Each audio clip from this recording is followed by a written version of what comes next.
Dėmesio! Kariuomenės ir visuomenės šventė Panevėžyje. Gegužės 20 dieną šturmuosime Cido areną. Lietuvos ir sąjungininkų pajėgos pademonstruos moderniausią ginkluotę.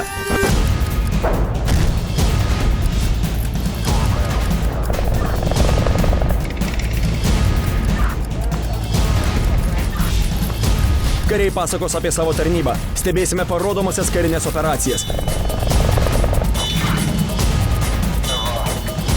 Gegužės 20 dieną šeštadienį Panevėžyje prie Cido arenos. Pradžia 12 valandą. Organizatoriai. Rėmėjai. Mes tai jūs.